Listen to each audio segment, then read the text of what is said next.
Kemudian 2.8 uji keseragaman data. Yang pertama, uji keseragaman data secara visual.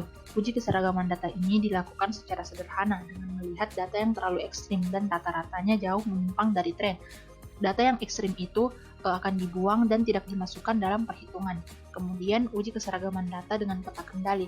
Control chart atau peta kendali adalah suatu alat yang secara grafis digunakan untuk memonitor dan mengevaluasi apakah suatu aktivitas atau proses berada dalam pengendalian kualitas.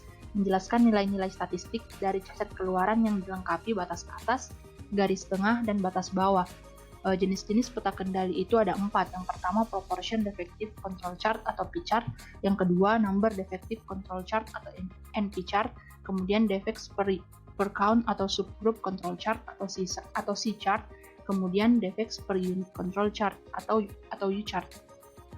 Lalu 2.9 uji kecukupan data. Uji kecukupan data ini dilakukan dengan mencari banyaknya data yang diperlukan sesuai dengan ketelitian dan keinginan. Uji kecukupan data ini perlu dilakukan untuk mengetahui apakah sampel data yang diambil sudah mencukupi untuk mewakili dari populasi. Terdapat 2 faktor yang mempengaruhi kecukupan data. Yang pertama itu tingkat kepercayaan.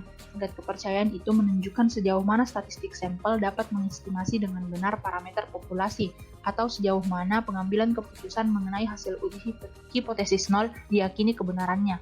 Dari tingkat kepercayaan ini terdapat indeks tingkat kepercayaan. Yang pertama itu tingkat kepercayaan 0 sampai 68% itu memiliki nilai K sama dengan 1. Untuk tingkat kepercayaan 69% sampai 95% itu memiliki nilai K sama dengan 2. Kemudian tingkat kepercayaan 96% sampai 99% itu memiliki nilai K sama dengan 3. Kemudian yang kedua itu tingkat ketelitian. Tingkat ketelitian itu menunjukkan penyimpangan maksimum dari hasil perhitungan terhadap nilai waktu yang sebenarnya.